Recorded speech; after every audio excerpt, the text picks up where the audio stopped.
So, Jake the Snake Roberts, I believe one of the first things you did in Smoky Mountain, you were a henchman for him. I don't know if you were under a mask or whatnot, Yeah, but talk about Jake in 1993. I know you saw him in the Australia tour and then yeah, Smoky as well. yeah. Just actually an Australian tour.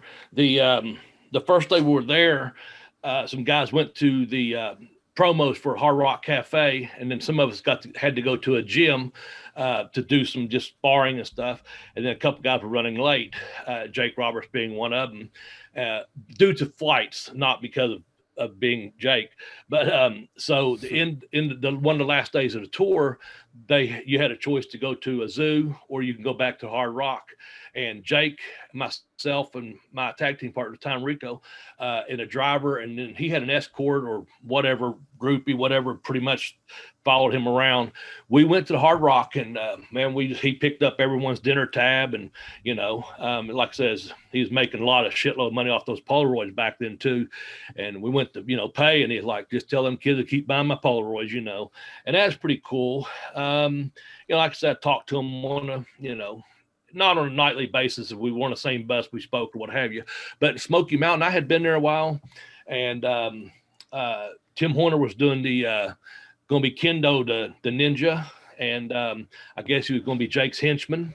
And that's when I guess they had a falling out with Jimmy and Tim. I guess that's or the last one of them. And Jimmy calls me and said, "Hey, would you want to come in and do TV? I need someone here." And I'd been off TV for a couple of weeks, and I was like, "Yeah, sure." And so I was Jake's henchman. I think we shot 3 TVs with me as his henchman. And I just, had the whole gimmick, and shot a couple angles. I went out and did a job for Tracy, and then Jake interfered, and then I interfered Jake's match with White Boy and this and that. But I was going to carry the snake, but there was never a snake in the fucking bag.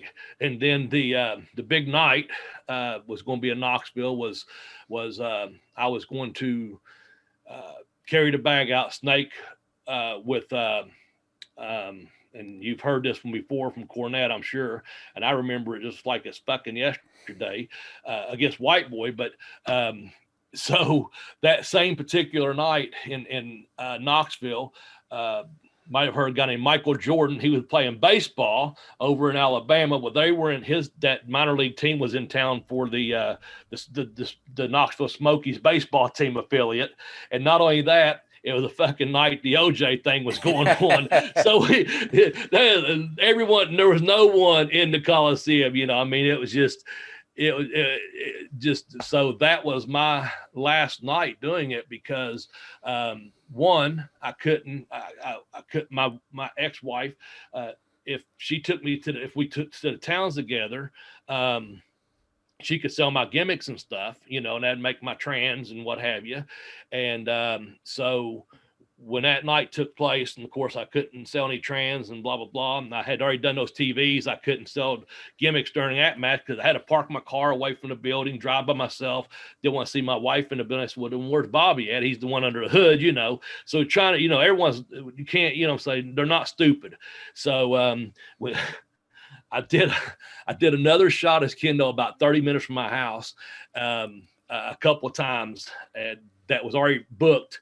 And that was close enough that when I got done, I one Saturday rolled around, I called Jimmy and I said, Jimmy, I'm done being Kendo. I said, man, he upped my pay a little bit to kind of make up for it, but it wasn't enough wasn't any heat or anything. I was just like, he goes, don't worry, I've got someone else in mind that'll do it for $25 cheaper. And I won't mention that person, but I was like, yeah, that's cool. I said, when you need me back as Bobby Blaze, let me know, because I'm available, and but yeah, I got to be Jake's henchman, but it wasn't very long because of course Jake no-showed also. So it was one of those things where it just they kept the Kendo gimmick for a while longer, but it wasn't me after that. It was Horner, then me, and then someone else. So did he?